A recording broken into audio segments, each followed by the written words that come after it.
शहीद समरसता मिशन के संभागीय समन्वयक प्रकाश जी और मीडिया कोऑर्डिनेटर राहुल राधेश्याम जी, शहीद समरसता मिशन के संदर्भ में कुछ प्रारंभिक संक्षिप्त जानकारी आपके बीच में रखते हुए हम आगे की चर्चा प्रश्नोत्तर की ओर बढ़ेंगे। शहीदों के सपनों का भारत निर्माण करने के लिए शहीद भगत सिंह जन्म शताब्दी वर्ष 2007 उनकी बलिदान तिथि 23 मार्च को चंद्रशेखर आज़ाद जी का जो बलिदान भूमि है, इलाहाबाद पहले कहते थे, आजकल प्रयागराज कहते हैं, उसी जगह पर जहां चंद्रशेखर आज़ाद ने अपनी अंतिम श्वास ली थी, उसी मिट्टी पर बैठ करके शहीदों के सपनों का भारत निर्माण करने के लक्ष्य के साथ कुछ साधारण युवाओं ने एक अभियान का आरंभ किया। और ये अभियान आज देश के 11 राज्यों में शहीदों के सपनों का भारत कैसा हो उसको लेकर के आंदोलनात्मक और रचनात्मक गतिविधियों पर काम कर रहा है।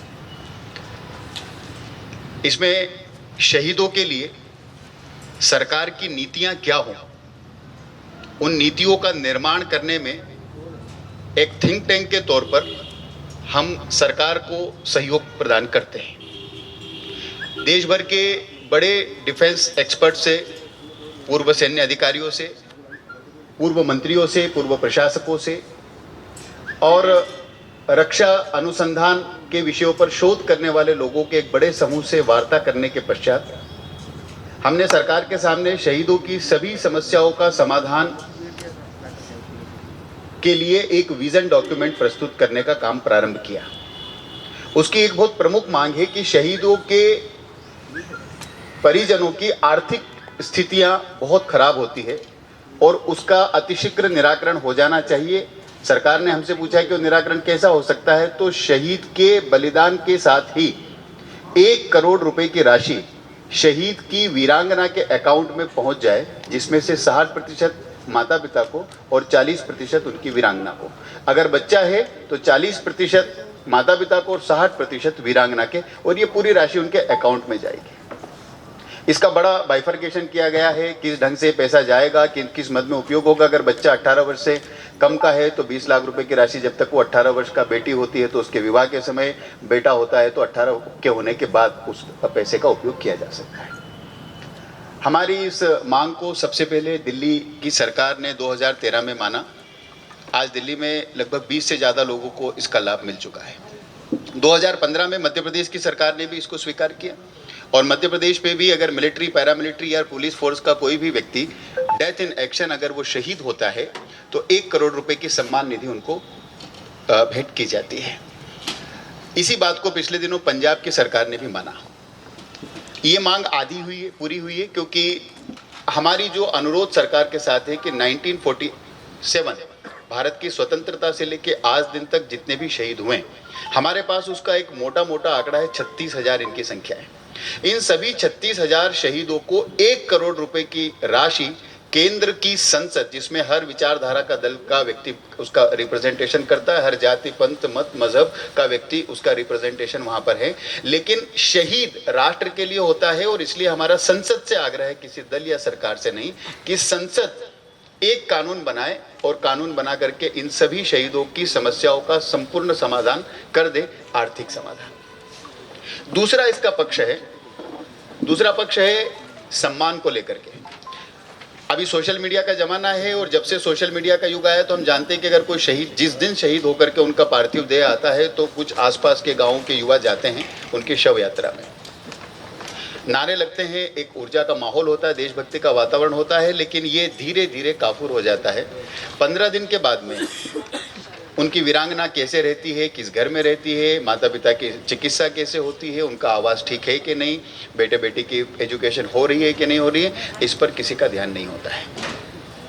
समाज से शहीद के परिजन जिन्होंने अपना सर्वोच्च बलिदान दे दिया, अपना बेटा, भाई, पति दे दिया, उनकी कोई अपेक्षा नहीं होती है, क्योंकि उनका मॉरल समाज से कुछ मांगने का होता नहीं है।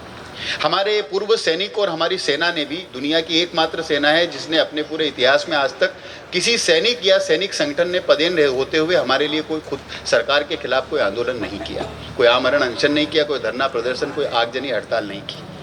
वो सहते हैं लेकिन कुछ कहते नहीं हैं। और इसलिए शहीद समरसता मिशन उनके हृदय से निकली हुई पीड़ा, जो शहीद की विधवा है उनको हम वीरांगना कहते हैं, उनके बेटे बेटियों को वीर पुत्र पुत्री कहते हैं, उनके माता पिता को वीर माता पिता कहते हैं। अगर सबसे पहली दरकार किसी चीज की है तो वो है जिस राष्ट्र के लिए इन्होंने बलिदान दिया वो राष्ट्र क्या इनको सम्मान देता है या नहीं देता है। समाज की समस्या ये है कि उनको कोई बताता नहीं, उनको पता नहीं, इसलिए हम उसको दोष नहीं दे सकते। अगर हम जानते ही नहीं कि हमारे आसपास कौन शहीद रहता है तो सम्मान कैसे दिया जाएगा। और इसलिए सेना, शहीद, सरकार और समाज, इसके बीच एक सेतु का निर्माण पूरे देश के 11 राज्यों में किया जा रहा है। उसका नाम है शहीद समरसता मिशन। शहीद समरसता मिशन सरकार से नीति निर्माण के लिए काम करता है, रचनात्मक आंदोलनात्मक गतिविधियों में भी संलग्न रहता है, one check one sign for शहीद जैसे अभियान चला करके समाज के सहयोग से भी शहीदों की समस्या का संपूर्ण निराकरण कैसे हो सकता है, इसके उदाहरण देश में प्रस्तुत करता है। मैं कुछ 2 उदाहरण आपके सामने प्रस्तुत करूंगा जिससे हमको ध्यान में आ जाएगा। शहीदों की समग्र समस्याओं के समाधान के लिए हम one check one sign for शहीद एक अभियान चलाते हैं। शहीद का आवास अगर नहीं है, सन 92 में इंदौर धार रोड पे एक छोटा सा गांव है, इंदौर अहमदाबाद नेशनल हाईवे पर पीर पिपलिया, 92 में वहाँ के एक गरीब परिवार का निकला हुआ बेटा, उनका बलिदान हो गया। पेंशन का रिव्यू नहीं हो सका, परिवार निरक्षर था, वीरांगना को मजदूरी करना पड़ी और एक झोपड़ी नुमा घर में वो रहते थे। उनके घर को निर्माण करके कैसे दिया जा सकता है सम्मान के साथ में, इसलिए एक अभियान चला, one check one sign for शहीद। एक अकाउंट बनवाया गया वीर नारी का। उस अकाउंट के माध्यम से समाज से यह आग्रह किया गया कि इनका जो घर है ये 11 लाख रुपए की राशि से इनके घर का निर्माण होगा और 4 लाख रुपए की राशि से शहीद का जो स्मारक है उसका निर्माण होगा। इस राशि का हमने समाज से आग्रह किया। ये पूरी राशि में कोई भी 1 रुपया नगद न लिया जाएगा, न खर्च किया जाएगा, सारा उनके अकाउंट में जमा किया जाएगा। अकाउंट चेक के माध्यम से, पेटीएम या भीम ऐप के माध्यम से पूरा एक डिजिटल अभियान चला। लगभग 15 दिनों में पूरी राशि का एकत्रीकरण हो गया। उसके बाद हमको समाज से आग्रह करना पड़ा, इनकार करना पड़ा राशि के लिए और उनका एक सुंदर मकान बना करके उनको दे दिया गया। जिस दिन मकान में उनका प्रवेश था, सारे भाइयों ने अपने हाथों की हथेलियां बिछा करके उनको गृह प्रवेश कराया, जिसको पूरे देश और दुनिया के मीडिया ने प्रमुखता से बताया। 15 अगस्त 2019 आप अगर मीडिया पर जाकर के देखेंगे तो वीरांगना के गृह प्रवेश का एक अद्भुत आपको नज़ारा देखने को मिलेगा, जिसको देश के हर दल ने अप्रिशिएट किया। 90 वर्ष की बूढ़ी माँ जिसका बेटा 35 साल पहले शहीद हो गया 1981 में, आजकल वो रतलाम जिले में निवास करते हैं, सावेर के वो मूल रूप से रहने वाले थे, गोपाल सिंह जादौन। माता 90 वर्ष की, माँ से जब मिलने गए तो माँ के हाथ में आंसू थे कि बेटे ने देश के लिए बलिदान कर दिया पर उनकी स्मृति को स्थायी करने के लिए कोई सम्मान हमको नहीं मिला। हमने माँ से पूछा, माँ ने कहा कि मैं मरने से पहले अपने बेटे की एक प्रतिमा देखना चाहती हूँ, लेकिन वो प्रतिमा किसी गाँव में नहीं होना चाहिए, प्रतिमा शहर में देखना चाहती हूँ जहाँ लाखों लोग उसको देख सकें। माता की इच्छा के लिए one check one sign for शहीद अभियान चला और पिछले अगस्त 16 को आप इंदौर और सावेर की तरफ जब बढ़ते, उज्जैन की तरफ बढ़ते तो सावेर के मुख्य जो हमारा स्टेट हाईवे है उस पर 2 आदमकद बेहतरीन प्रतिमाएं 15 लाख रुपए की राशि से ऐसे ही सामाजिक सहयोग के माध्यम से, डिजिटल माध्यम से राशि का एकत्रीकरण करके एक सुंदर स्मारक बनाया। इस स्मारक का नाम दिया गया राष्ट्र शक्ति स्थल। जो शहीद समरसता मिशन का विजन डॉक्यूमेंट है, उस विजन डॉक्यूमेंट में हमने सरकार से जो प्रमुख मांगे की हैं, 1 करोड़ रुपए की राशि हर शहीद के परिवार को। उसके साथ ही ये जो 36,000 लोग हैं, इन्होंने बलिदान इस राष्ट्र के लिए दिया है, इसलिए इनके स्मृति में स्मारक, ये स्मारक जब बनेंगे तो इनका नाम होगा राष्ट्र शक्ति स्थल, क्योंकि राष्ट्र की शक्ति के आधार में इनका बलिदान है। आने वाली पीढ़ियों को इनसे प्रेरणा मिलना चाहिए। अगर देश में 49 लाख मंदिर हैं, मठ और गुरुद्वारे हैं, मस्जिदें हैं, अगर ये सब यहाँ पर हम कुछ कर पा रहे हैं तो इसीलिए कर पा रहे हैं कि कोई बलिदान दे रहा है। और इसलिए उनके जो स्मारक है वो स्मारक तो किसी भी कीमत पर जल्दी से जल्दी राष्ट्र को कृतज्ञतापूर्वक उनको बना करके देना चाहिए। इसी तरह से 11 राज्यों में शिक्षा, चिकित्सा, आवास, बेटियों का विवाह, इन सारे विषयों को लेकर के one check one sign for शहीद अभियान चलता है। शहीदों की अपेक्षा हमसे संसाधन की नहीं होती है, उनकी अपेक्षा होती है सम्मान की। और उन्होंने सर्वोच्च बलिदान दिया। तो सर्वोच्च बलिदान को सर्वोच्च सम्मान देने का भी हमने प्रण किया। ये सर्वोच्च बलिदान को सर्वोच्च सम्मान देने का तरीका होता है, पूरे राष्ट्र के नागरिकों को एकत्र किया जाता है एक स्थान पर, और उस स्थान पर एकत्र करके शहीद की वीर नारी, जिनको हम वीरांगना कहते हैं, उन वीरांगनाओं को, अगर वो अविवाहित थे तो उनकी वीर माता को मंच पर बिठाया जाता है। उस समय वो सारे लोगों से अनुरोध किया जाता है जो बड़े बड़े मंचों पे की शोभा बढ़ाते हैं कि आप आज बैठिए, आज इनका दिन है। सारे नेता अधिकारी सब नीचे बैठते हैं, मंच पर वीरांगनाएं बैठती है और उनके पैरों को गंगा जल से उनका पाद प्रक्षालन करके कृतज्ञ राष्ट्र की ओर से हम उनको सर्वोच्च सम्मान देने, सांकेतिक रूप से सर्वोच्च सम्मान दे करके, और पूरा राष्ट्र आपके साथ हर सुख दुख में खड़ा है। समाज में एक जन जागरण और एक भाव निर्माण का काम होता है। जब समाज को पता चलता है कि हमारे आसपास कोई शहीद रहता है तो निश्चित रूप से उसके मन में उसकी समस्याओं का निराकरण करने का भाव जागरण होता है, वो निराकरण हो जाती है। एक दिन के कार्यक्रम से तो शहीदों की समस्या का निराकरण नहीं हो सकता है, लेकिन अगर उस मोहल्ले में जिसमें शहीद रहता है, उस नगर में जहाँ शहीद रहता है, उसके लोगों को पता चलता है, तो आज देशभक्तों की संख्या पर्याप्त है, करने वाले लोगों की संख्या भी पर्याप्त है। कुछ मुट्ठी भर लोग संकल्प करते हैं और उनकी समस्याओं का समाधान हो जाता है। इसी तारतम्य में शौर्यांजलि कार्यक्रम की एक श्रृंखला पूरे देश में प्रारंभ हो रही है। दिन बहुत पवित्र है, 23 जनवरी।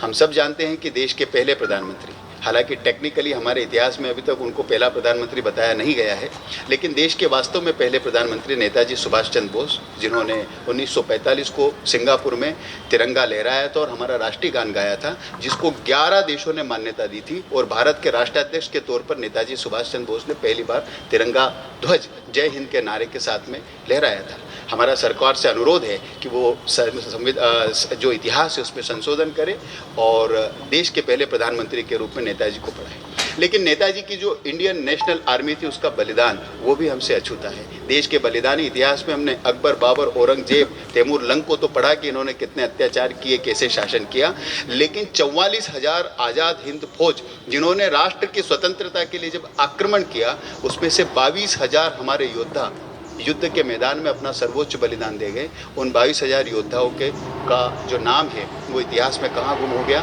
कोई नहीं जानता। इन सारे 22,000 योद्धाओं के नाम निकाला जाए, क्योंकि इनकी पीढ़ियों के कोई न कोई लोग तो आज हमारे बीच में जिंदा होंगे। उनको गौरव होना चाहिए, राष्ट्र को गौरव होना चाहिए। इसका भी एक बड़ा काम शोध के माध्यम से सरकार ने प्रारंभ करना चाहिए। इस आग्रह के साथ शौर्यांजलि कार्यक्रम महाकाल बाबा की इस नगरी में, क्योंकि महाकाल जो है उनका अर्थ काल से भी संबंधित है।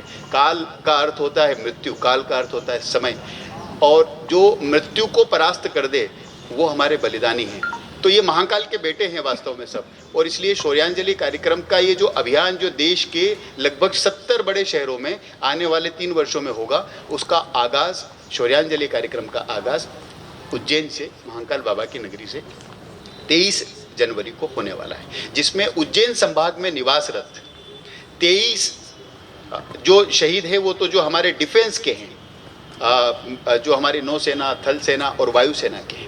इसके अलावा पैरामिलिट्री और पुलिस फोर्सेस के लोग भी शहीद होते हैं। हमने शहीद की डेफिनेशन जो सरकार ने अब तक की हुई है कि शहीद उसी को माना जाएगा जो युद्ध में, मैदान में लड़ते हुए, संघर्ष करते हुए जिनके प्राण उत्सर्ग होंगे।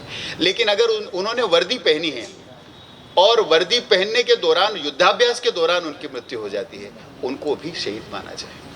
अगर वर्दी पहन करके खड़े हैं और इस दौरान बहुत तेज ठंड के कारण हार्ट फेल हो गया, तो उनका भाव तो राष्ट्र को बलिदान देने के भाव से ही खड़े थे, उनको भी शहीद माना जाए। अगर वर्दी पहन करके वो सीमा पर, ड्यूटी पर किसी बेस कैंप में बैठे हैं और इस दौरान उनका किसी भी दुर्घटना में मृत्यु होती है, उनको भी शहीद का दर्जा दिया जाए, डेथ इन एक्शन माना जाए, और 1 करोड़ रुपए की राशि के जो प्रावधान है उसमें संशोधन करके जो लोग हैं उनको भी ये राशि मिली जाए। हम देखते हैं कि बर्फीले तूफानों में, हमारे सियाचिन के ग्लेशियर में बहुत बड़ी संख्या में लोग शहीद होते हैं, लेकिन हम उनको डेथ इन एक्शन नहीं मानते। दुर्घटनाओं में जो शहीद होते हैं, अभी थोड़े दिन पहले सिक्किम में दुर्घटना हुई, हम उनको शहीद नहीं मानते हैं।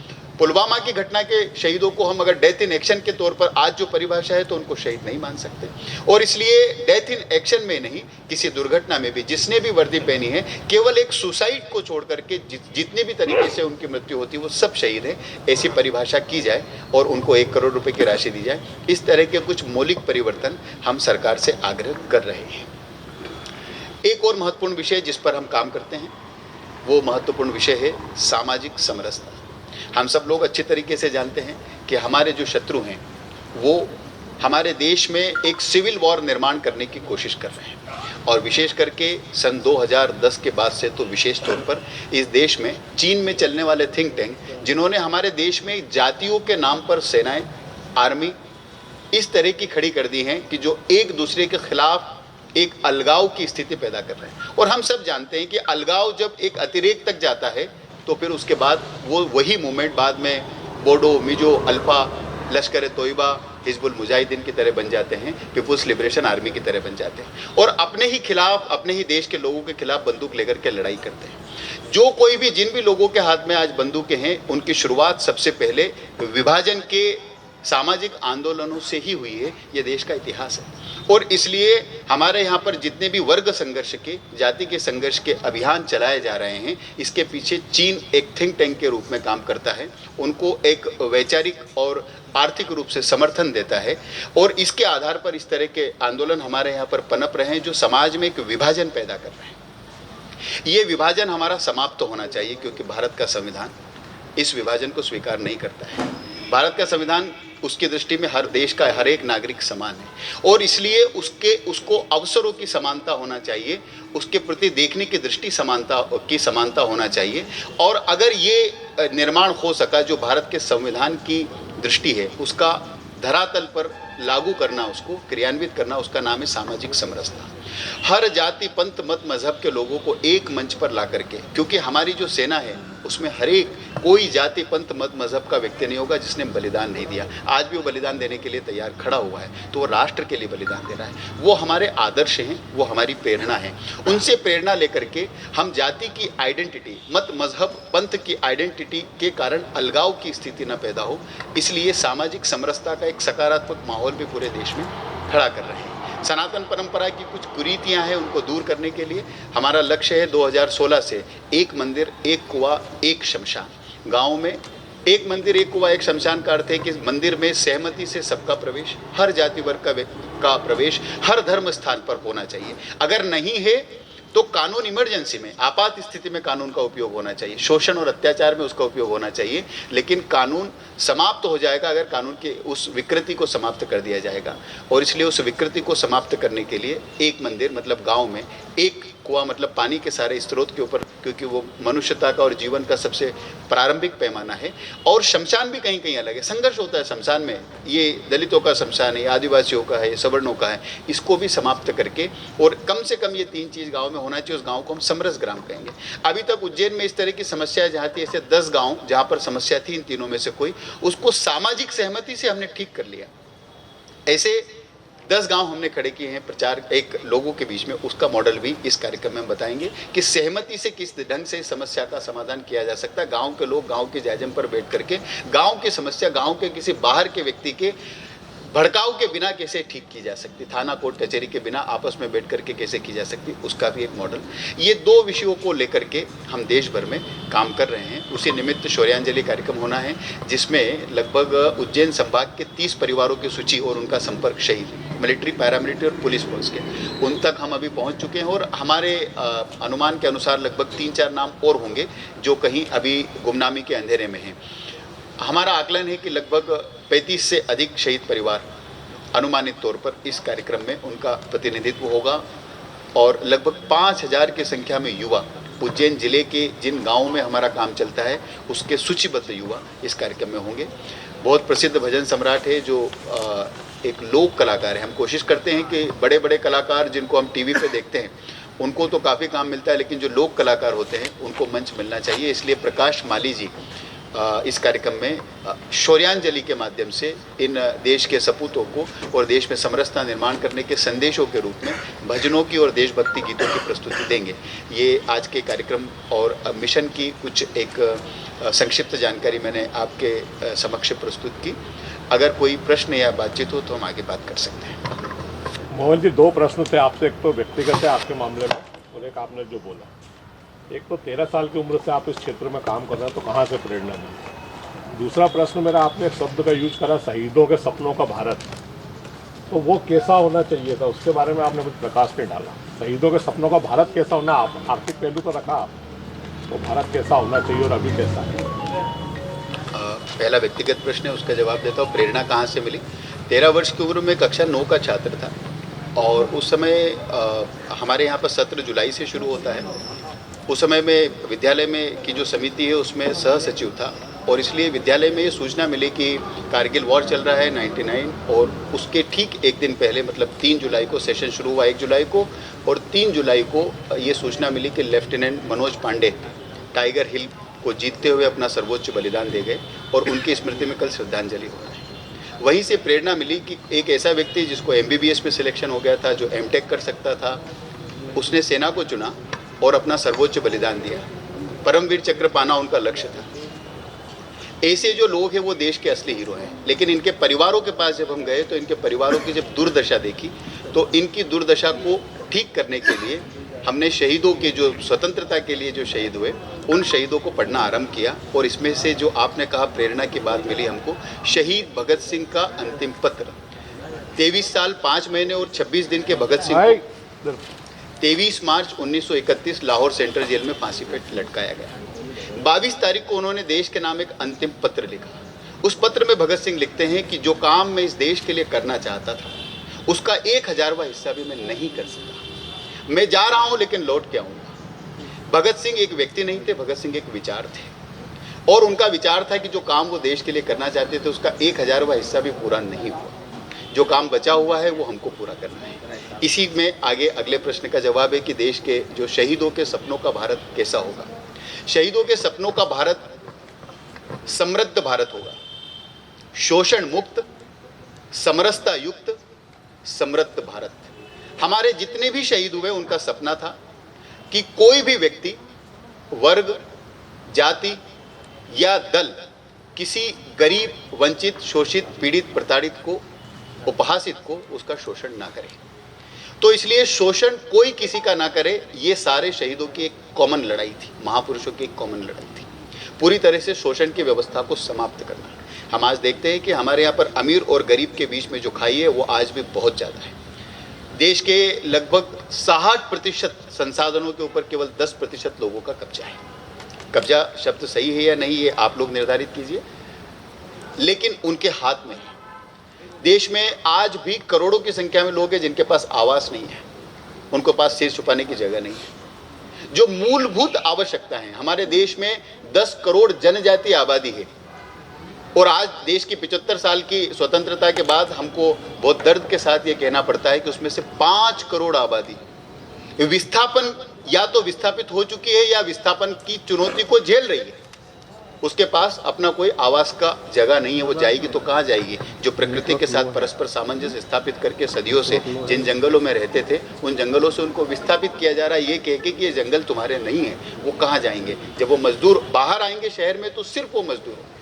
आदिवासी जब हम कहते हैं तो हमारे मन में कल्पना एक मजदूर, एक दीनहीन व्यक्ति की कल्पना होती है। ये जो पूरे के पूरे हमारा समाज है, इस समाज को समाज की मुख्य धारा में लाना। लेकिन शहीदों के सपनों का भारत स्वतंत्रता के बाद कैसे होगा? वो जैसा कि भारत के संविधान में लिखा कि वो रशिया की तरह क्रांति से नहीं होगा कि हमारे अपने देश के ही लोगों पे इकट्ठा होकर के जिनके पास संसाधन है उनको मार दो और संसाधन बांट दो। वो चीन की तरह नहीं होगा कि माओ ने जो क्रांति करी और सांस्कृतिक क्रांति के नाम पे लाखों लोगों की, 40 लाख लोगों की हत्या एक ही लाल मार्च के दौरान उसने कर दी। हमारा मॉडल है समरसता का, शहीदों का मॉडल है समरसता का, संघर्ष का नहीं। जो ऊपर खड़ा है गड्ढे से वो झुकेगा, उसको झुकने के लिए हम मजबूर करेंगे निवेदन पूर्वक। जो गड्ढे में है उसको उठने के लिए प्रेरित करेंगे, वो अपना हाथ ऊपर देगा, हाथ से हाथ मिलेगा और जो व्यक्ति गड्ढे में गिरा है वो जमीन पर आ जाएगा। बिना रक्त बहाए हम समानता लाना चाहते हैं और समानता आएगी, उसी का नाम समरसता है। यही सामाजिक, आर्थिक, शैक्षणिक, सांस्कृतिक और राजनीतिक रूप से जब देश समान होगा तो शहीदों के सपनों का समृद्ध भारत का निर्माण होगा। ये हमारी संकल्पना है। आपके इस 23 तारीख के प्रोग्राम में कौन कौन आने वाले हैं?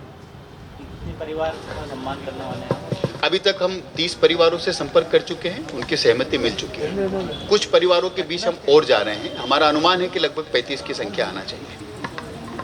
और जो अतिथि है, इसमें अतिथि तो वीरांगना है, वीर नारियां ही होती है, प्रमुख रूप से मंच पर वही विराजमान होती है। सैन्य अधिकारी होते हैं, उसमें प्रमुख रूप से लेफ्टिनेंट जनरल जस्टिस सिसोदिया जी, भारत सिंह सिसोदिया जी, वो प्रमुख रूप से रहेंगे। और हमारे जो भजन गायक है वही इस कार्यक्रम के अतिथि रहेंगे, वीर नारियां इस कार्यक्रम के अतिथि रहेंगे। आमंत्रित किया है संतों को, सामाजिक कार्यकर्ताओं को और उज्जैन जिले में निवासरत सभी दलों के प्रमुख राजनेताओं को। वो सभी से आग्रह किया कि वो पधारें।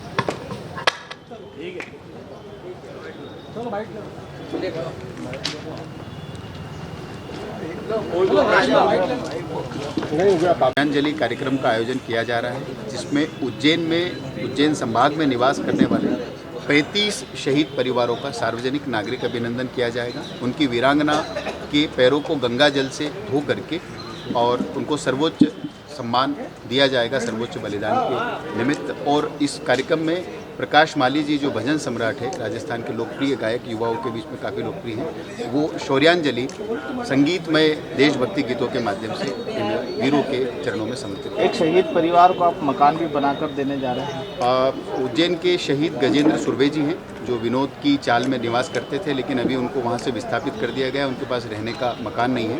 One check one sign for शहीद अभियान के तहत उनको 15 लाख रुपए की राशि से एक सर्व सुविधा युक्त मकान का निर्माण करके दिया जाएगा और ये पूरी राशि वीर माता के अकाउंट में अकाउंट चेक के माध्यम से जमा की जाएगी। आपका नाम?